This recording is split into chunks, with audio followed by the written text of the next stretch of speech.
오늘도 귀한 찬양에 감사드립니다. 벌써 7월 첫째 주입니다. 금년 시작된 지 얼마 안 된 것 같은데 6개월이 지났고 이제 6개월밖에 남지 않았습니다. 지난 6개월 동안 하나님께서 함께 하신 것처럼 남겨진 6개월 동안도 하나님께서 함께 하심으로 복된 그러한 믿음의 길, 인생이 되실 수 있도록 저희 교역자들 그리고 성도님들과 함께 기도하고 축복하도록 하겠습니다. 저희들이 계속해서 누가복음을 살펴보고 있습니다. 누가복음을 살펴보면 다른 복음서에서도 그렇지만 예수님은 지속적으로 예수님의 제자들에 대해서 자신이 죽을 것이다 라는 말씀을 계속해서 하고 계시는 것을 보게 됩니다. 누가복음 9장에서는 2번 말씀하셨고 오늘 본문 18장에서는 3번째로 말씀하고 계십니다. 누가복음 18장에 이르기까지 간접적으로 말씀하신 것까지 포함하면 6번째 예수님께서 자신의 죽음에 대하여 말씀하고 있는 장면입니다. 물론 성경에 기록되지 않은 것까지 포함하면 이보다 더 많이 있겠습니다만은 성경이 중요한 것을 선별해서 기록하고 있는 것을 볼 때에 예수님의 죽음을 이렇게 많이 기록하고 있다는 것은 예수님이 제자들에게 당신의 죽음에 대해서 많이 말씀하셨음을 전제하고 있습니다. 그리고 예수님께서 제자들에게 자신의 죽음에 대해서 말씀하실 때에는 처음에는 내가 죽을 것이다, 내가 고난당할 것이다 그렇게 말씀하셨지만 예루살렘에 입성하게 되는 누가복음 18장 이 장면부터는 더 구체적으로 어떤 일을 경험하게 되실지를 말씀하고 계십니다. 오늘 성경을 읽어보니 예수님께서는 자신이 어떤 일을 당할지 이렇게 얘기하고 계십니다. 이방인들에게 내가 넘겨질 것이다. 그리고 희롱을 당할 것이고 능욕을 당할 것이고 침뱉음을 당할 것이며 채찍질을 당할 것이다. 그리고 그 모든 것을 당하면 그들이 나를 죽일 것이다. 이렇게 이야기하고 계십니다. 한마디 한마디가 제자들 혹은 우리들에게 있어서 결코 쉽지 않은 일이었겠구나 이렇게 생각할 수 있는 말씀이었습니다. 예수님께서 이렇게 제자들에게 죽음에 대해서 고난에 대해서 끝없이 말씀하신 이유는 예수님께서 왜 십자가에 달려 죽으셔야 되는지 그 의미가 무엇인지 그것으로 이루고자 하시는 하나님의 뜻이 무엇인가를 제자들이 알기를 원했기 때문에 그러합니다. 단순히 내가 죽을 것이다, 그러니 슬퍼하고 애통해라 이렇게 말씀하신 것이 아니라 왜 당신이 죽을 수밖에 없는지 그것을 통해서 하나님께서 이루고자 하시는 것이 무엇인지를 알기 원하셨고 그것을 알아 제자들도 예수님께서 하나님의 뜻을 이루는 것처럼 그 뜻을 이루어 가기를 소망하고 기대했기 때문에 제자들에게 끝없이 당신의 죽음에 대해서 말씀하셨음을 저희들은 알아야 합니다. 그럼에도 불구하고 오늘 말씀을 읽어보니 제자들은 예수님의 말씀을 깨닫고 있지 못합니다. 여러 번 말씀했기 때문에 알아들을 만도 한데 그리고 구체적으로 말씀하셨기 때문에 깨달을 만도 한데 제자들은 깨닫고 있지 못합니다. 그리고 이렇게 깨닫지 못하는 제자들이 깨닫지 못하는 이유를 성경은 말씀이 감추어져 있었기 때문에 그렇다 그렇게 이유를 설명하고 있습니다. 말씀이 감추어져 있다 이 표현 이 말씀을 읽으면 혹 예수님께서 의도적으로 말씀의 의미를 감추고 다 이야기하시지 않은 것처럼 그렇게 생각될 수 있지만 오늘 본문이 제자들에게 말씀이 감추어져 있었다라는 그 말씀의 의미는 예수님께 의도적으로 의미를 숨겼다라는 것이 아닙니다. 말씀이 감추어져 있다라는 이 의미를 알기 위해서는 히브리서 4장 1절과 2절을 저희들이 살펴보아야 됩니다.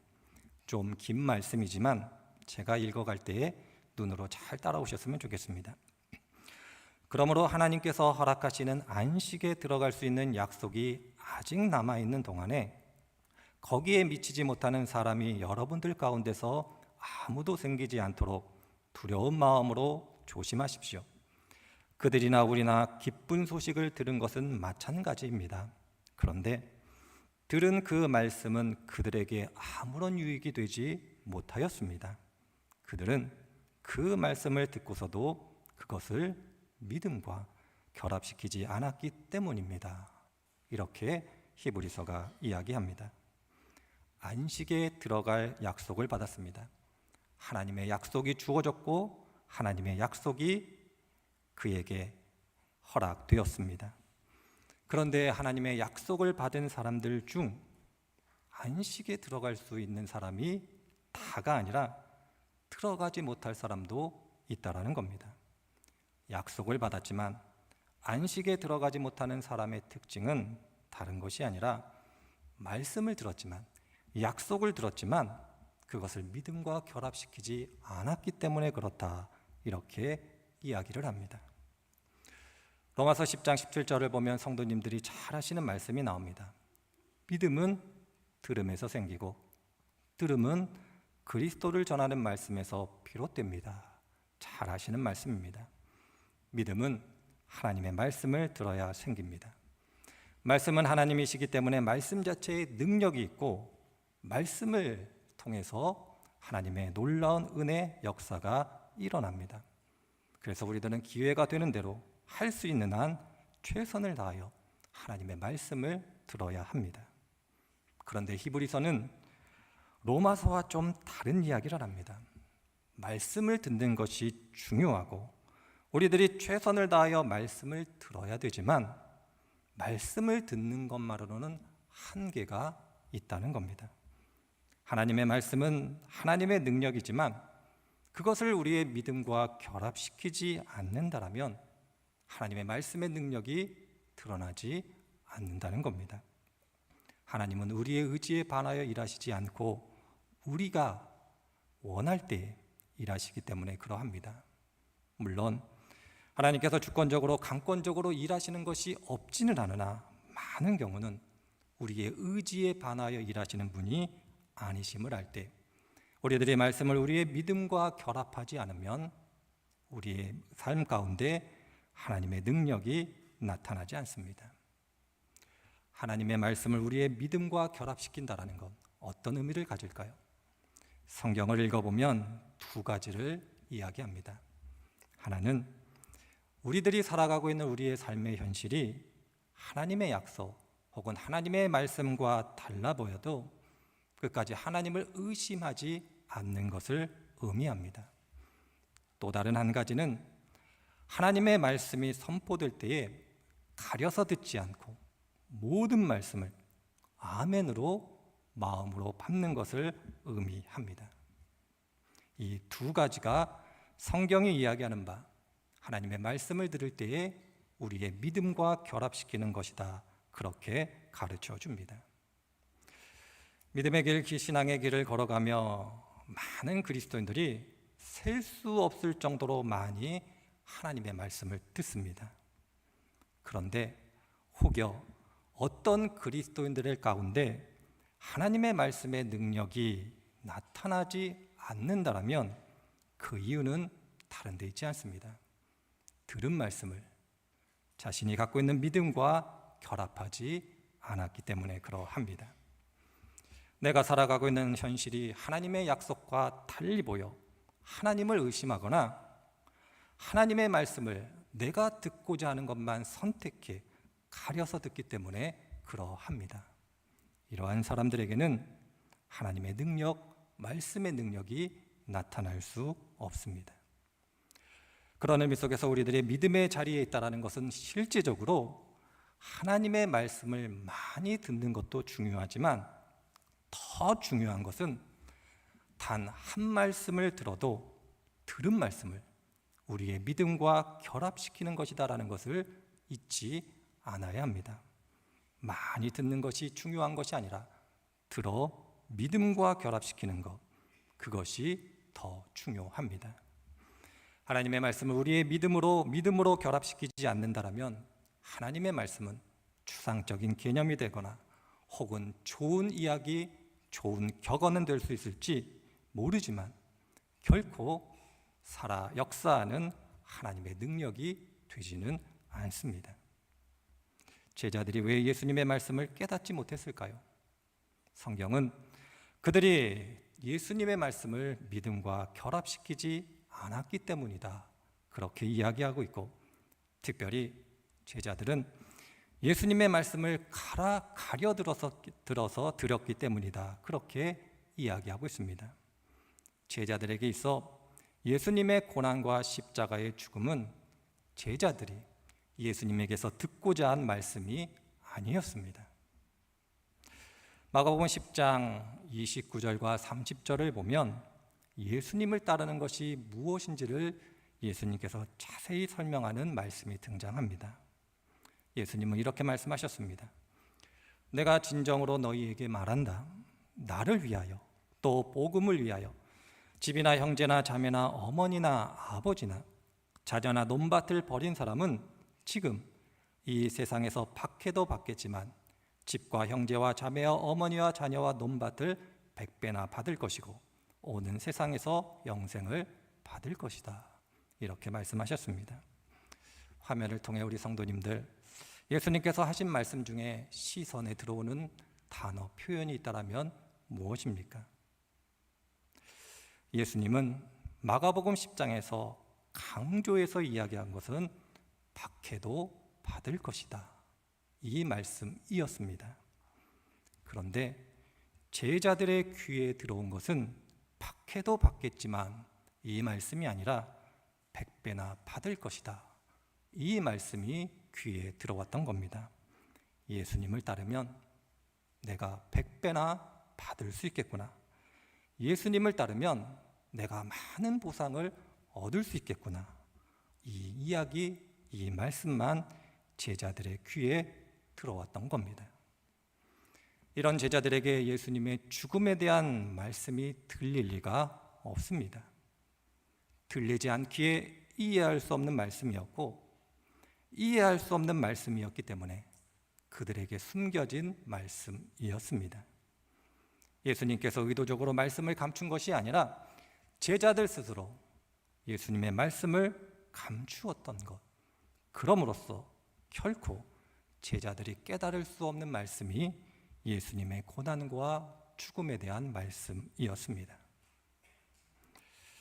혹여 음식 좋아하시는지 모르겠습니다만은 영양가 있고 맛있는 음식을 먹으면 건강에 좋다라는 걸 잘 아실 겁니다.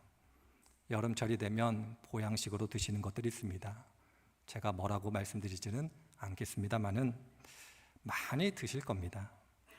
그런데 그것만 매일 먹는다면 어떨까요? 건강에 좋을까요? 아니면 건강에 나쁠까요? 저는 전문가가 아니어서 모르겠습니다만은 상식적으로만 말씀드리자면 몸에 좋다고 해도 그것만 먹으면 건강에 좋지 않을 것 같습니다. 편식은 건강에 좋지 않습니다. 우리들이 하나님의 말씀을 들을 때에 음식을 편식하는 것처럼 내가 듣고자 하는 말씀, 그 말씀만 가려 듣는다라면 과연 건강한 믿음이 될 수 있을까? 이렇게 물어볼 때에 누구도 그가 건강한 믿음의 소유자라고 이야기하기 어려울 겁니다.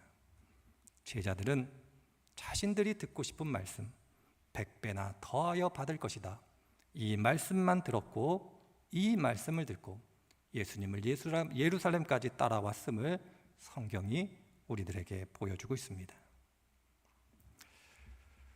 캔터베리의 안셀무스라는 우리의 신앙의 선배가 있습니다. 이 신앙의 선배는 대단히 중요한 역사적 위치를 갖고 있습니다. 이 사람이 쓴 여러 가지 책 중에 있지만 그 책 중에 하나가 프로스로기온이라는 책이 있습니다. 교회사적으로, 신학적으로 대단히 중요한 책인데 이 책에 하나님이 계시다라는 것을 증명하는 방법이 등장하기 때문에 그렇습니다. 신학적으로는 존재론적 신존재 증명이라고 합니다. 그런데 신학적으로도 중요하지만 신앙적으로도 중요한 표현이 이 책에 등장합니다. 어떤 표현이냐면 라틴어로 크레도 우투 인텔리감 이런 표현입니다. 번역하면 나는 믿는다. 그러므로 이해할 수 있다. 이 표현입니다. 안셀무스의 표현은 신학적으로는 믿음이 이성에 앞선다라는 것, 이성 중심이 아닌 믿음을 가지고 하나님을 섬기고 이해해야 된다라는 중요한 신학적인 함의를 갖고 있지만 우리의 믿음 생활에 이 표현을 적용해 볼 수 있다면 하나님과 하나님의 약속의 말씀을 믿으면 우리들이 경험하는 삶의 어떤 상황에서도 그 삶이 가지고 있는 그 상황이 가지고 있는 의미를 발견해낼 수 있다는 겁니다. 하나님을 믿으면 어떤 삶의 현상이다 할지라도 어떤 삶의 상황이라 할지라도 바로 그 의미를 알 수 있다. 그렇게 이해해 볼 수 있을 겁니다. 제자들이 예수님의 말씀을 가려들었다라는 것은 어찌 보면 안셀무스의 표현을 빌려 이야기하자면 예루살렘에 도착하는 그 순간까지도 예수님은 제자들에게 있어서 믿음의 대상이 아니었습니다. 예수님께서 제자들에게 뭐라고 물어보십니까? 사람들이 나에게 대해서 뭐라고 하느냐? 여러 가지 대답을 합니다. 그때 예수님께서 제자들에게 물어보시지 않습니까? 너희들은 나를 누구라고 생각하느냐? 그때 단 한 사람을 제외하고는 예수님을 주님으로 고백하고 있지 않습니다. 믿음의 대상이 아니었음을 알게 됩니다. 어찌 보면 예수님은 자신들의 욕망, 욕심, 그것을 채워줄 수 있는 대상으로 섬겼고 따랐음을 성경이 이야기하고 있습니다. 예수님의 죽음을 이해하기 위해서는 예수님을 믿어야 하는데 예수님의 죽음의 의미를 이해할 수 없었던 것은 예수님을 믿지 않았기 때문에 그러합니다. 믿지 않으니 이해할 수 없었던 것입니다. 제자들의 이러한 모습을 잘 표현하는 사자성어가 있습니다. 동상이몽입니다. 같은 침상에서 다른 꿈을 꾼다라는 의미 잘 알고 계실 겁니다. 표면적으로는 함께 있지만 속으로는 서로 다른 목적을 가지고 있을 때에 사용하는 단어가 표현이 동상이몽입니다. 예수님과 제자들은 물리적인 거리에서는 거의 제로에 가까웠습니다. 그러나 영적 거리에 있어서는 거의 무한대에 가까웠다. 그렇게 말씀드릴 수 있을 겁니다. 바라보는 목적, 지향점이 완전히 달랐음을 성경은 많은 곳에서 이야기하고 있습니다. 그래서 예수님께서 십자가에 달려 돌아가셨을 때 모든 제자들이 도망가게 된 겁니다. 예수님을 따른 것이 예수님의 죽음이 아니었기에 예수님이 죽음으로 그의 삶을 마감할 때에 제자들이 예수님을 버리고 도망간 것, 어찌 보면 당연한 결과이었습니다. 예수님과 함께했지만 예수님과 바라보는 것이 달랐던 제자들, 그러하기에 결국 예수님이 죽으심을 당할 때에 다 도망가게 되었던 겁니다. 제자들을 통해서 저희들이 배울 수 있다는 것, 그것은 다른 것이 아닙니다. 하나님과 함께하지만, 그리고 예수님과 함께하지만 우리들이 바라보는 것이 하나님과 혹은 예수님과 다르다면 하나님 혹은 예수님과 함께하는 것이 아니다라는 것을 배우게 됩니다. 루터는 자신의 글에서 사람의 특징을 이렇게 표현했습니다. 사람은 자신에게로 매우 깊이 굽어 있어서 하나님을 찾을 때조차도 자신만을 위해서만 그런다. 이런 표현을 썼습니다. 그리고 그래서 이어서 이렇게 이야기합니다. 자신을 위해서 하나님을 찾는 사람은 결국 하나님을 점차적으로 우상으로 만든다. 이렇게 표현하고 있습니다. 예수님께서 제자들을 부르신 것은 예수님과 함께 예루살렘으로 가 십자가의 죽음에 동참하라는 것이었습니다. 그런데 제자들은 예수님을 따르며 성공과 보상을 기대했고 십자가의 죽음은 외면했습니다. 십자가를 바라본 것이 아니라 세속적 영광을 바라본 것이며 예수님과 제자들은 함께 있었지만 결과적으로 서로 다른 것을 바라보는 그러한 상태였음을 기억해야 할 겁니다. 루터의 표현대로 얘기하자면 제자들은 3년은 예수님을 따랐지만 결과적으로 예수님을 점차 우상으로 만들어 갔음을 기억해야 할 것입니다. 예수님과 가장 가까이 있었던 제자들도 자신을 위해서 하나님을 찾는 사람의 한계에서 자유롭지 못했음을 보게 됩니다. 이것이 바로 우리의 모습일 수도 있고 우리가 가지고 있는 연약함, 한계일 수 있습니다. 성경은 이러한 사람들이 가지고 있는 믿음을 모래 위에 지은 집과 같다, 그렇게 표현해내고 있습니다. 모래 위에 지은 집은 비가 내리고 홍수가 나고 바람이 불고 그 집에 이 모든 것이 들어치면 반드시 무너지게 됩니다. 바울이 그의 사랑하는 성도들을 향하여 걱정했던 것처럼 작은 고난이라도 있으면, 작은 밖의 핍박이라도 있으면 너무나 쉽게 믿음에서 파선하게 되는 겁니다. 이것이 바로 우리들의 한계이고 우리들의 모습입니다. 그래서 하나님은 우리들에게 이렇게 말씀하시는 겁니다. 사무엘하 22장 29절을 보면 이런 말씀이 기록되어 있습니다. 여호와여, 주는 나의 등불이시니 여호와께서 나의 어둠을 밝히시리로다. 이 말씀이 기록되어 있습니다. 우리 안에 있는 영적 어두움, 하나님을 점차 우상으로 만들고자 하는 이 영적 어두움을 걷어낼 수 있는 분은 역설적이게도 우리가 우상으로 만들고자 하는 하나님임을 성경이 가르쳐주고 있습니다. 예수님이 예루살렘에 도착하셨을 때 예수님을 만났던 눈이 멀었던 바디메오가 있습니다. 바디메오가 예수님을 만나 무엇라고 간곡합니까? 내가 보기를 원합니다. 이렇게 간절히 바디메오가 예수님께 이야기하고 간청했던 것을 기억하실 줄 압니다. 예수님, 나는 눈이 멀었습니다. 나는 볼 수 없습니다. 이것이 나의 한계이고 이것이 나의 연약함입니다.